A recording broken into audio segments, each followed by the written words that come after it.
Okay, तो यहाँ format of notice writing देखिए, सबसे पहले हमें लिखना है the name of the organization या इंस्टीट्यूट या ऑफिस का नाम, ठीक। इसके बाद हमें लिखनी है डेट, इसके बाद हमें बीचों बीच एक टाइटल लिखना है नोटिस, इसके बाद हमें लिखनी है सब हेडिंग, इसके बाद जो भी हमारा कंटेंट या मैसेज है उसको हमें यहाँ पर लिखना है। कंटेंट और मैसेज को जब भी हम शुरू करें तो इट इज इन्फॉर्म टू, जैसे एप्लीकेशन का डायलॉग होता है ना, आई बैक टू सी दैट, ठीक। तो हम ठीक नोटिस का भी डायलॉग याद रखें, जब हम इंफॉर्मेटिव नोटिस बनाते हैं तो हम उसमें लिखेंगे इट इज इन्फॉर्म टू। कई तरीके हैं लिखने के, एक तरीका ये भी आप शामिल कर सकते हैं। नोटिस में 3 चीजें बहुत अच्छे से शामिल करना चाहिए। डीटीपी, डीटीपी, डी मतलब डेट, टी मतलब टाइम और पी मतलब प्लेस, यहाँ वेन्यू भी लिख सकते हैं आप, और डीटीपी शामिल करिए। डीटीपी में क्या होगा कि आप इवेंट डेट, जो इवेंट की डेट है वो, और फिर यहाँ पर आपको इवेंट टाइम और इवेंट प्लेस ऐड करना है। ये हमारा एक नोटिस का फॉर्मेट है। इसके बाद हमें लास्ट में नेम और साथ में डेजिग्नेशन, जो व्यक्ति लिख रहा है उसका नाम, जैसे उधर क्वेश्चन में लिखा है you are Manish Nema and you are secretary of your school, so आपको यहाँ पर नाम में मनीष नेमा लिखना है और डेजिग्नेशन में यहाँ सेक्रेटरी आ जाएगा, ठीक है। चलिए हम बात करते हैं आपके वर्कबुक के पेज नंबर 28 के उस क्वेश्चन की जो आपको नोटिस के लिए दिया गया बनाने के लिए। देखिए क्वेश्चन क्या था, you are the head boy and girl of your school. सबसे पहले आपको उन्होंने बता दिया कि आप हेड बॉय हैं, अगर लड़की हैं तो आप हेड गर्ल हैं, कहाँ के, अपने स्कूल के। अब जो डेजिग्नेशन है उसमें हम यहाँ पर हेड बॉय या हेड गर्ल, लड़कियाँ लिखेंगी हेड गर्ल लिख देंगे, जब बॉयज लिखेंगे तो वो हेड बॉय लिख देंगे। Draft a notice in not more than 50 words, 50 से ज़्यादा शब्दों में नोटिस नहीं बनाना। देखिए हमें पता चल रहा है कि नोटिस हमें कम से कम 50 शब्दों का ही या उससे कम का बनाना है, उसमें ज़्यादा हमें कुछ ज़्यादा डायलॉग शामिल नहीं करना।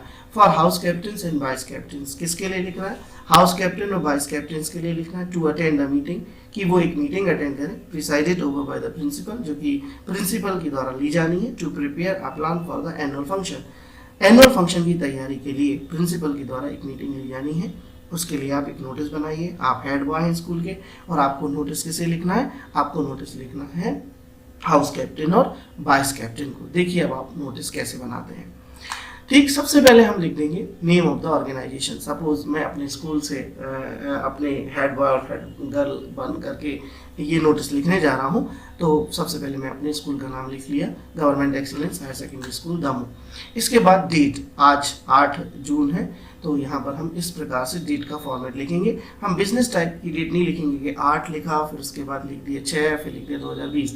आपको इसी फॉर्मेट को फॉलो करना है, या तो आप जून 8 2020 भी लिख सकते हैं। अब बीचों बीच आपको यहाँ टाइटल रखना है, टाइटल क्या होगा, नोटिस। इसके बाद आपको सब हेडिंग रखनी है। अब सब हेडिंग कहाँ से आएगी, सब हेडिंग आपको क्वेश्चन से देखना है कि हम किस बारे में नोटिस बनाने जा रहे हैं, उसका मेन उद्देश्य क्या है, वो उसकी सब हेडिंग होती है। यहाँ पर हम मीटिंग के लिए बना रहे हैं तो ये मीटिंग है इसका उद्देश्य। अब हम कंटेंट को लिखेंगे। यहाँ पर मैंने लिखा है it is inform to the house captain and vice captain of the school. ये सूचित किया जाता है स्कूल के हाउस कैप्टन और वाइस कैप्टन को कि a meeting presided over by the principal to prepare a plan for the annual function is going to organize on 10 June 2020 कि एक मीटिंग आयोजित होने जा रही है 10 जून 2020 को, जो प्रिंसिपल साहब लेंगे, और ये विषय है इसमें कि हमें एनुअल फंक्शन की तैयारी के लिए क्या करना है। प्लीज़ अटेंड द मीटिंग, और हम उसमें अटेंड मीटिंग करने के लिए एक रिक्वेस्ट डाल देंगे। अब आता है डेट टाइम प्लेस, याद रखिए, ध्यान रखिए। अब यहाँ पर मैंने लिखी डेट 10 जून, जबकि नोटिस हुआ है 8 जून को, तो इशूइंग डेट अलग है, इवेंट डेट अलग है, ये बात ध्यान रखें। जो इशूइंग डेट है वो 8 जून है, और अब ये मीटिंग कब होगी, 10 जून को, तो हम यहाँ पर डेट डाल देंगे 10 जून, टाइम डाल देंगे 2 बजे से, और प्लेस, यहाँ पर प्लेस स्कूल की मीटिंग रूम ले लेते हैं, मीटिंग है चूँकि। अगर मान लीजिए कोई बड़ा इवेंट है तो स्कूल ग्राउंड भी ले सकते हैं, और जो भी जहाँ जैसा आपको प्लेस समझ में आता है क्वेश्चन के हिसाब से आप उसको यहाँ प्लेस कर देंगे। अब क्या रह गया, अब रह गया नाम, तो मैंने यहाँ लिखा मनीष नेमा। क्वेश्चन में नहीं दिया, लेकिन अगर लिखा यू आर मनीष नेमा तो हम यहाँ मनीष नेमा लिख देंगे, और जो क्वेश्चन में बोर्ड में आए वो आप लिख दीजिएगा। यहाँ डेजिग्नेशन देखिए, मैंने वहाँ बताया था आपको फर्स्ट लाइन में, क्वेश्चन में था you are the head boy और हेड गर्ल, तो हम यहाँ हेड बॉय यहाँ पर लिख देते हैं। ये हमारा नोटिस तैयार हो गया। इसका आप स्क्रीनशॉट ले लीजिए, इसको आप बार बार देखिए कहाँ कौन सी चीज़ें लिखनी है, ठीक। ये 5 नंबर का क्वेश्चन है जो आपको बहुत अच्छा रहेगा यदि आप पढ़ेंगे। ये देखिए आपकी जो टेक्स्ट बुक है उसमें पेज नंबर 34 पर भी फॉर्मेट दिया गया, जो मैंने बताया वही फॉर्मेट है। ये मैंने इसलिए लगाया क्योंकि आप यकीनन ये बात को महसूस करें कि हम जो पढ़ रहे हैं वो हमारी टेक्स्ट बुक में जो प्रेस्क्राइब्ड है वही चीज़ें हम पढ़ रहे हैं। Watch this video. If you want more, so please comment in comment box which title of English grammar is difficult for you. I will make a video and I will post it soon to you. Thank you.